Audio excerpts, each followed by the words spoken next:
your hand. Even before you call, you don't answer prayer. My papa is too short before you. Everything that we want manifesting for my life. Everything you be wanting manifesting for my life. Everything that we wanting manifesting for my life. Everything you be wanting manifesting for this year. Blessing, money, testimony. Go they follow you they go. This year, good news, giant plenty money. Go they follow you they go. Hello.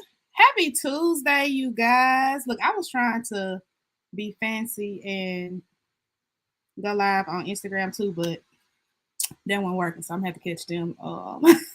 Catch them a little later. But happy Tuesday. Let me just say this. I recognize that I completely neglected to put an official note out last week. My apologies. But here we are, another week of growing in gentleness, and I am super excited to share some upcoming things with you guys today because I have a parent. If you are a parent on here, let me know because I have a question. I don't know if I said this first time. I have a question. So if you are a parent joining live, let me know because I have a question. I would love to actually hear you guys answer. All right.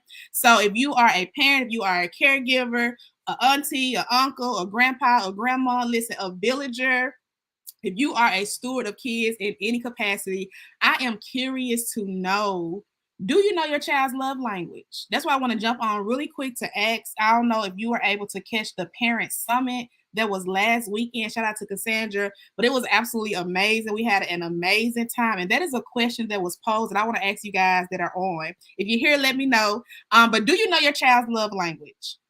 What is their love language? And I also want you guys to consider, if you know their love language, do you also consider it when disciplining them? That's a question I want us to consider because it's truly a discipline game changer. So today for Growing in Gentleness, we're going to talk about, I'm going to revisit the love language with our kiddos in just a second. But before I keep going, y'all, let me officially welcome you again to Growing in Gentleness, a weekly conversation for the gentle and not so gentle parent or caregiver. I have seen some new followers out here, so let me just reintroduce myself. Again, my name is Elise. I'm the founder and chief consultant of Parenting for the Culture. I'm also an international speaker, a licensed mental health professional, and a certified parent coach. But most importantly, I'm a wife to my husband, hey boo, and a mom to our two beautiful babies. And for those, again, who do not know, I've been committed to this work of supporting families in various capacities for over 15 years now. And so the topic of discipline has somehow always been at the heart of the work I've done in homes, in communities, as well as in schools. I see y'all coming in. Y'all let me know if y'all are here. I'm trying to see if my comments working. So y'all let me know if y'all are here. But again, discipline has always been at the heart. And hang tight if you guys are here because I have some things to share with you. All right. And so let me just say this too. On this topic, I don't know if y'all saw, I recently shared a reel of an old video that I posted some time ago. And yeah, listen, the people the people are still talking on their reel. Y'all please go find it. It's by Mr. Chaz. But the people are still talking. And one of the things that have been said, a comment that has been said more than one, is that like discipline is not one size fit all. And it's not. I 100% agree. Discipline is not one size fits all, but there are some basic principles that can fit all parents. All right. And so, hey, cousin, I see you. Thanks for stopping through, though. Yes, thank you. Please share. Again, I have something special for the parents. So y'all, please, if you're able to stay on, but otherwise catch the replay, like many do. But yes, thank you for stopping through. But yeah, so again, discipline may not be one size fit all, you guys, but there are definitely some basic principles that can fit all parents. Okay. And so I have something to share that you do not want to miss today. And so if you caught me from the very beginning, I asked you about love languages. And so if you're here, tell me really quick in the chat, like, what is your love language? if you are here live or if you're catching a replay, tell me, what is your love language? Meaning, what is the way you feel most loved? Maybe you are a words of affirmation person. That's actually one of my top love language. Or maybe you're physical touch, or you like to receive gifts. Like, what is your love language? Now, I want you to shift your thoughts to your kids. When you think about your kids, what would you say their love language is? When you think about your kids, what would you say their love language is? So maybe if you have a child who loves to touch you and be on you and all in your space, it's a possibility, right, that their love language may be physical touch, possibility. Or maybe you have a child who loves to hear compliments, or they love to be praised, or they love hearing how well they did on something. It's a possibility, right, that their love language may be words of affirmation. We can go down a list of all five. If you're not familiar with them, you can, look up love language. There are 5 primary love languages. We can go down a list of all 5, because just like we as adults, we have a primary love language, so do our children.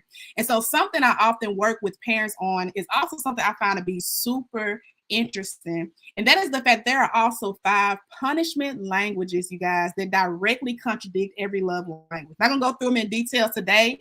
We'll have a space for you to unpack those in more detail. But just know, just like there are 5 love languages, there are 5 punishment languages that directly contradict every single love language. For example, if the love language is words of affirmation, the punishment language of being yelled at or criticized can really have some long-term negative consequences. Now, hear me when I say this. Like, I applaud the parents, who have made major strides in doing less harm by not hitting.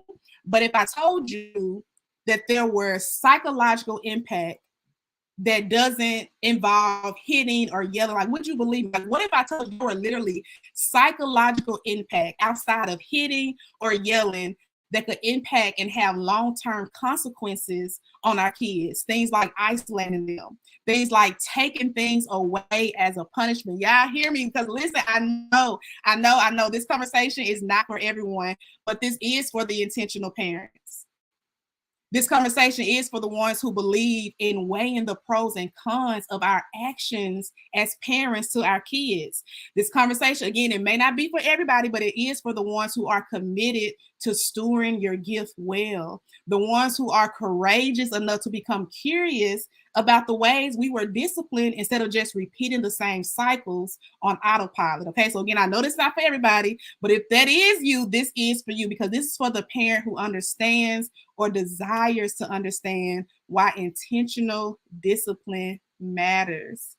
Because again, like I said, there are 5 punishment languages. And I wanted to show this to you guys, but I wasn't able to share. We're going to roll on anyhow. But there are 5 punishment languages, okay, that we as parents, we kind of naturally gravitate towards. And these punishment languages can actually have some adverse effects. Okay, I'm talking short and long-term effects on our children. So what am I saying? I am saying that the way we discipline our children, it literally alters their brain and can significantly impact their future. Again, you guys, this is why intentional discipline matters, because the truth is, a lot of times when we are disciplining our kids, we're not actually giving them discipline. We're actually punishing them. And when we punish, it's usually due to us reacting to our triggers instead of responding to the need their behavior is communicating. Because that's one thing we talked about in the parent summit last weekend, is the fact that behavior is always communicating a need. That's true for us as adults, and that's definitely true for our children. Sometimes that need is learning how to regulate. Like, literally learning how to regulate our emotions is a need that our behavior sometimes communicate is the need. Or sometimes the need is to feel seen or to feel heard or to feel supported. But behavior is always communicating a need. And so this is one of the reasons, as you guys know, who have been, around for a while, this is one of the reasons that I'm committed to equipping parents with the tools to discipline with your child's love language in mind, because this allows us to still give the necessary correction, but without sacrificing connection. And when I talk about connection, I'm not just talking about their connection to us, because the reality is the way that we discipline our children, it may not impact how they love us as their parent, but it can impact how they love themselves. So again, this is why intentional discipline matters. All right, because the goal should not be, and y'all stay with me because we're moving somewhere, okay? But the goal should not be to make our kids pay for their mistake. That's literally punishment. The goal is to help them learn from their mistakes. That is, by definition, discipline, because discipline means to teach. To teach. If you hear live with me, somebody put teach in the chat. It literally means to teach. May have heard me say this before, but it also comes from the same root word as disciple, which means to be a pupil or a student. But here's the thing: students cannot learn while in a state of fear. Like, it's impossible, because fear takes the learning part of our brain offline, in a sense. Because if I believe I'm in danger, my nervous system is like, yo, this is not the time to be studious. Like, this is not the time to be a student. We are not in student mode right now. If I'm in danger, we go into survival mode. So when we use things, somebody had recently asked, like, why do you say we shouldn't use pain to try to alter our kids' behaviors? Well, this is why. Because when we use things like aggression, pain, or fear to teach our kids, the only thing they're learning is how to survive. In other words, they're learning how to adapt to avoid experiencing that same pain, aggression, or fear again from us, their parents. So in survival mode, some people will argue that, well, kids are learning, they learn not to do it again. Well, if you put it that way, they are learning something, right? They're learning how to suppress their feelings. They're learning how to shut down and not be open and communicate about what they're feeling. They're even learning how to be explosive and hostile as a way to protect themselves. And also in survival mode, you have a lot of kids who learn how to be sneaky and secretive as a way to avoid that same pain, aggression, or fear from their parents again. And now, let me just, for the record, say, like, I know as parents that none of those things are our goal. That's not our goal, because I know you love your baby, right? And you only discipline them out of the love that you have for them and the best way you knew how at that time. But I also know, for those who are tuned in growing in gentleness, you also desire to be an intentional parent. You also are an intentional parent, and you desire to continue to grow. And so I just want to pause and ask this question. All right, for those who are listening, feel free to type it in the comments if you want to, or just self-reflect to yourself. But I want to ask you this question: when you think about the last situation where you had to discipline your child, like, in that moment, did they learn a skill from you that they could use to make a different choice next time? Or did they learn to not get caught next time? Something to consider.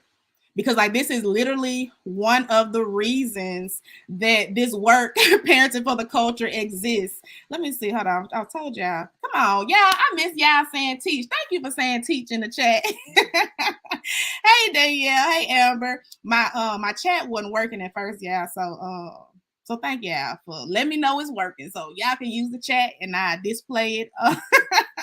Display it as I catch it. But yes, well, amen. But yes, discipline literally means to teach. And yeah, this is one of the reasons that Parenting for the Culture exists. We love supporting parents, caregivers, educators, villagers, again, any steward of children, with the tools to become curious about the things we call tradition that's actually trauma. There are a lot of things that we call tradition that we just continue to recycle and repeat and just do it, oh my God, on autopilot. And we call it tradition when it's actually trauma. And so, again, that's why Parenting for the Culture exists. And I wish, again, I had some slides I wanted to share, but anywho, I wasn't gonna let that stop me today though, yeah. So I jumped on here anyways. But I wanted you guys to see this. I'm just gonna read it. Let me pull it up. It's a quote by, I don't want to get his name wrong, so I'm not going to try to recall, but you can Google it. But I'm just gonna read it, okay? But this is not an original work of art, okay? I am quoting somebody, but I want y'all to hear this, okay? Think about this for a second. When a child hits a child, we call it aggression. When a child hits an adult, we call that disrespectful. When an adult hits an adult, we call it assault. But when an adult hits a child, we call it discipline. Like, why is that? Why is that? And so I just want to invite you, if you are listening, if you're catching a replay, if you are hearing my voice, right? This is no coincidence, but if you are hearing my voice, I just want to invite you to give yourself permission to become curious about your discipline practices. Just give yourself permission. Just by taking some time before the day is over to just reflect on these 2 questions. Okay, I have 2 questions. That's it for you to reflect on. And the first one is this: like, what are your values as a parent? What are your values? Like, what are the things you stand for and you want to model to your children? Maybe for somebody, maybe respect. Maybe you really, really value respect and you expect respect, right? So maybe you value that. Maybe it's respect, maybe it's safety, maybe it's structure. Like, but what do you value as a parent? This is so important for any parent, but especially the intentional parents out there who understand like how serious this role is. What are the values you are grounding your parenting in? There is no wrong answer, okay? You just got to know what's true for you and your household. So again, my challenge is for you all to, that's the first thing, identify what are your top 3 values as a parent. The second thing I want you to do is this. So after you identify those values, I want you to reflect on, are you disciplining your children from your values or from your frustration? Y'all, it slapped me in the face too when it first hit me. Like, are you disciplining from your values or your frustration? Like, that still gets me. And that's something I still have to be intentional about rooting myself in as a parent. Because before I'm a parent coach, before I'm a counselor, any of that, like I'm a parent, I've had to practice this first. And so, are you disciplining from your values or from your frustration? Because I recognize, let me just say this: if the latter is true, no judgment. Don't even put that type of weight or condemnation on your shoulders. No judgment. I want to remind you of 2 of the greatest gifts we can give ourselves as parents, and that is grace and growth. Somebody please say that in the chat. 2 of the greatest gifts we can give ourselves as parents is grace and growth. Let me see what you said, Danielle. Yes. Okay, that's one of your values. I want you to identify your other 2, Danielle. Listen, it'll sting a little bit, but in a good way. In a good way. But that's 2 of the greatest gifts you got. We can give ourselves as parents: grace and growth. And I'm here to support you in receiving both. I'm here to support you in giving yourself both, okay? Especially if you desire to interrupt generational cycles. Especially if you struggle with blowing up on your kids because you value respect, right? But you struggle with modeling that to them and what that looks like. Or maybe you long to feel more ease or more joy or more connection in your parenting. Or maybe you're just ready to take your parenting off of autopilot and get more intentional about the way you discipline. All right. Let me be honest. What I'm about to show you guys, this is not for you if you are not open to growth. It's not. Please ask anyone who has worked like this. Is not for you if you are not open to growth. This is not for you if you are not interested in providing your kids both physical and emotional safety, because safety is not just physical. It's physical and it's emotional. So this is not for you if those are not your desires, all right? But this is for you. If this is for you, okay, I want to invite you guys to my upcoming masterclass, The Love Language of Discipline. It is happening next week. Let me just go on record and say, if you think you have already experienced this class, you have not, okay? So the Love Language of Discipline, it is happening next week, Tuesday to be exact. And if you receive any type of light bulb moments in this, how long been on here? Little over 15 minutes. If you receive any type of light bulb moments, you will be blown away by what can happen, what shifts can take place in the 2 hours we'll have together next week. Okay. We're going to talk about the hard things. We're going to deconstruct and reconstruct our thoughts around parenting and discipline. You are going to gain so much clarity around why you show up the way you do as a parent. And you're going to feel empowered with practical steps for exactly where you are in your journey. We're not talking theory. We're talking about where you are, where your kids are, what they need, what you need in your home. This is going to be very personal and practical. Okay. And so, If you are interested in joining, I'm going to drop that link in the chat. I am super excited. I'm actually going to drop it when I get off. But I'm super excited about this time. You guys do not miss this experience, because that's what it is. It's truly an experience when it comes to where we are in our parenting and where we're trying to go. Because the reality is, as stewards of our gifts, oh my God, we are stewards of gifts from God. We have a responsibility to grow in our understanding of how to steward that gift well. It's really that simple. It is really that simple. I hear all the time, this would be one of the most aggravating statements to me. The statement of, well, parents don't come with a manual. How anybody gonna tell somebody? First of all, let me tell you something. The goal is not to tell anybody how to parent. That is not the goal. And you're right, parenting does not come with a manual, but it comes with so many tools and so many resources that, God forbid, we go just skating through this huge responsibility, just winging it. Just winging it. And I've also heard the statement of, well, parenting is very instinctual. Like, and once you have kids, you just kind of know what to do. And I do believe that to a certain degree. God has really graced us as parents, right? When it comes to raising our kids, I 100% agree with that. And when we talk about instincts, I think it's also important for us to remember that a lot of our instincts have been wounded. A lot of our instincts have been wounded. When we think about the instinct to protect, if you have grown up in a childhood or an environment where it was always about survival, where it was always about surviving, like literally that impacts our instincts, because now instead of having safe instincts, like being able to predict or dictate if things are safe and actually okay, our sense of danger is heightened. So that literally means your instincts have been wounded. So yes, parenting has a lot of instinctual parts to it. And the reality is, the experiences we've had in life, our own upbringing in childhood, our own traumas and different circumstances, those things impact our instincts. And so I just want to create a space, again, for the intentional parent who is truly committed to growth, who is truly committed to understanding this responsibility is so big and so powerful. I don't want to miss an opportunity to apply a skill that could help my child. If that's you, then this is for you. All right. So again, the masterclass is happening Tuesday at 7 o'clock. Y'all, I'm so excited. It's gonna be such a good time. I don't know if I am so actually I do know. And I ain't about to cry on this live. I already know one of these days, y'all gonna see me like boo-hoo cry. I'm not gonna hold it if it come. If it come, it come.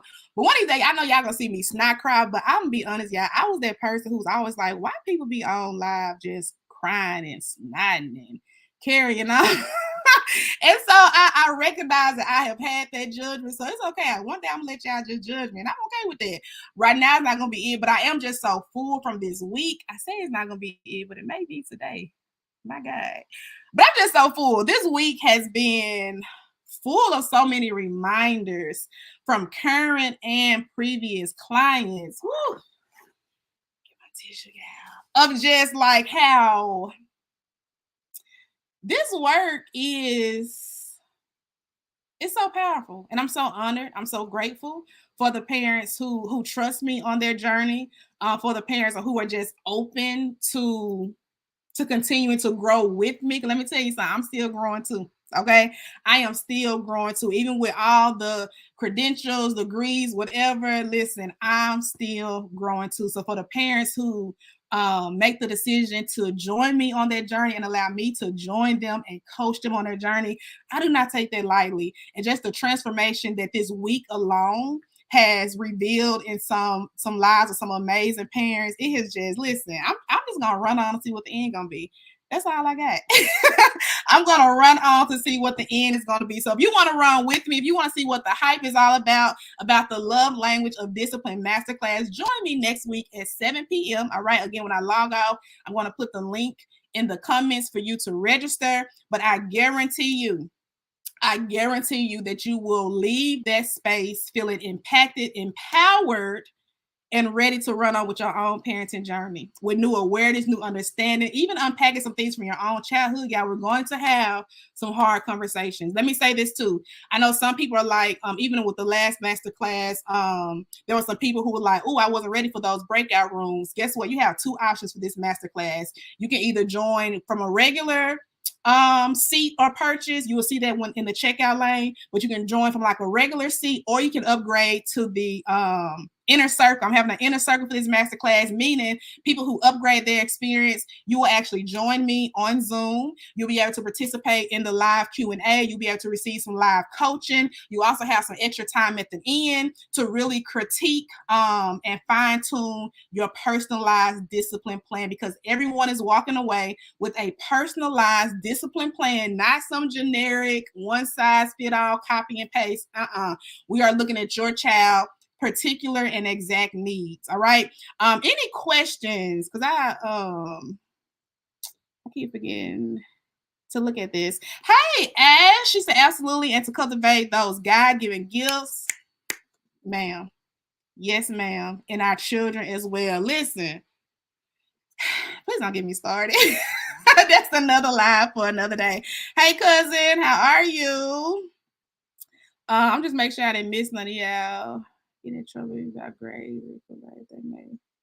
Yes, grace and growth. Then yeah, I love it. Okay, I'm not gonna hold y'all on here. Listen, Amber, our girl, I can't even get it out. You know what I'm trying to say. Y'all see the screen, but I'm going to get off of here. I'm going to drop that link in the comments. Anyone who wants to register for the masterclass next week, next Tuesday. Sister Chesa, thank you for all the good news. Yeah, I'm so emotional this week. Yes. Thank you for that. Yes. And thank you for even being open. And to try some new things with your grandbabies. I love that. Thank you for sharing that. Thank you so much. All right, you guys, I'm going to jump off. I hope to see you in the masterclass next Tuesday at 7 p.m. Hopefully even a part of the inner circle. Again, you will see that when you check out, but I'll drop that in the comments as soon as I hop off. If you guys have any questions, do not hesitate to reach out to me in my inbox, or you can email me at elise@parentingfortheculture.com. Again, elise@parentingfortheculture.com. So I hope to see y'all next Tuesday. It's going to be a good time, and I will see you guys there. Y'all have a good one. Bye.